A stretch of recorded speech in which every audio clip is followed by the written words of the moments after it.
Hello കൂട്ടുകാരെ, ഞങ്ങൾ ചേച്ചിയുടെ വീട്ടിലേക്ക് പോവുകയാണ്. ചേച്ചി എന്ന് പറയുമ്പോൾ ഹസ്ബൻഡിൻ്റെ ചേച്ചി. ചേർത്തലയാണ്, കുറച്ച് ദൂരമുണ്ട്. അങ്ങനെ എൻ്റെ ഹസ്ബൻഡ് എന്നോട് പറഞ്ഞൊരു സൺഗ്ലാസ് വാങ്ങണമെന്ന്. അങ്ങനെ അലോമ വാച്ച് ഗാലറി കയറി. കൊട്ടാരക്കര സ്റ്റാൻഡിന് ഇപ്പുറമാണ് ഈ ഷോപ്പ് എന്ന് പറയുന്നത്. ഞാനധികം ശ്രദ്ധിച്ചിട്ടൊന്നും ഇല്ലായിരുന്നു. കുറേ അങ്ങോട്ടും ഇങ്ങോട്ടുമൊക്കെ പാസ് ചെയ്തതിലേ പോയിട്ടുണ്ട്, എത്രയോ തവണ പോയിട്ടുണ്ട്. പക്ഷേ ഈ ഒരു ഷോപ്പ് ഞാൻ കണ്ടിട്ടില്ല. അകത്തേക്ക് കയറിയപ്പോൾ ശരിക്കും ഞെട്ടിപ്പോയി. എല്ലാ ഹൈ ക്വാളിറ്റി സാധനങ്ങളാണ് ഇവിടെ ഉള്ളത്. വാച്ചാണെങ്കിലും ക്ലോക്ക് ആണെങ്കിലും കൂളിംഗ് ഗ്ലാസ്, അങ്ങനെ അത്യാവശ്യം എല്ലാ സാധനങ്ങളും ഇവിടെ ഉണ്ട്. അവിടെ നിന്ന് ഒരു സൺഗ്ലാസ് സെലക്ട് ചെയ്തു. ആ ടൈമിൽ അമ്മുക്കുട്ടി ഇങ്ങനെ പരിഭവിച്ച് നിൽക്കുക. അവൾക്ക് എന്തോ വേണം, അവളിങ്ങനെ നോട്ടമിട്ട് വെച്ചിരിക്കുക. അപ്പോൾ അവൾ ഈ വാച്ച് ഇങ്ങനെ വേണമെന്ന് പറഞ്ഞു. അത് കുറച്ച് കൂടിയ വാച്ചാണ്. ഒറ്റ ദിവസം കൊണ്ട് തന്നെ അവൾ നശിപ്പിക്കും. അതുകൊണ്ട് ഞാൻ അവളെ ശ്രദ്ധ മാറ്റിപ്പിച്ചിട്ട് വേറൊരു വാച്ച് വാങ്ങിപ്പിച്ചു. അത് ലൈറ്റൊക്കെ കത്തുന്ന വാച്ചാണ്. അവൾക്ക് ഇഷ്ടപ്പെട്ടു. അത് അവളിങ്ങനെ അവിടെയുള്ള ആൻറ്റിയെ കൊണ്ട് തന്നെ കയ്യിൽ കെട്ടിച്ചു. പിന്നെ ഞങ്ങൾ ബില്ലെല്ലാം സെറ്റ് ചെയ്ത് അകത്തേക്ക് കയ്യിലെന്തോ എനിക്കെന്താ ഗിഫ്റ്റ് ഒരു കവർ തന്നിട്ടുണ്ടായിരുന്നു. ഞാൻ ആ ടൈമിൽ എനിക്ക് ശരിക്കും മറന്നുപോയി. ഞാനങ്ങനെ വണ്ടിയിൽ കയറിയപ്പോൾ ഞാനൊന്ന് തുറന്ന് നോക്കിയപ്പോൾ ഫാസ്റ്റ് ട്രാക്കിൻ്റെ ഒരു മെറ്റൽ വാച്ചാണ് അവർ തന്നത്. എനിക്ക് ഒന്ന് താങ്ക്സ് പറയാൻ പോലും പറ്റിയിട്ടുണ്ടായിരുന്നില്ല.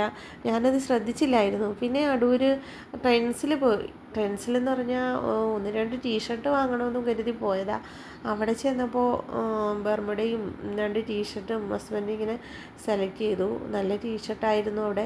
കാരണം എല്ലാ സെലക്ഷനും ഉണ്ടായിരുന്നു.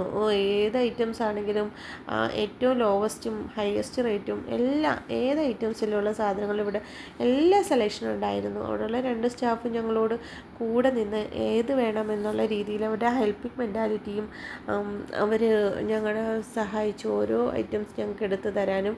അതുകൊണ്ട് തന്നെ അധികം താമസം വേണ്ടി വന്നില്ല. പിന്നെ ഞാൻ മോനുള്ള ടീഷർട്ടാണ് നോക്കിയത്. അവന് ബ്ലാക്ക് കളറാണ് അവന് കൂടുതൽ ഇഷ്ടം. ആ ടൈമിൽ അമ്മുക്കുട്ടി ഓടിപ്പോയി അവളുടെ ഷർട്ട് സെലക്ട് ചെയ്യുവാണ്. ഹസ്ബൻഡിന് ഒരു 2 ടീഷർട്ട് വാങ്ങി.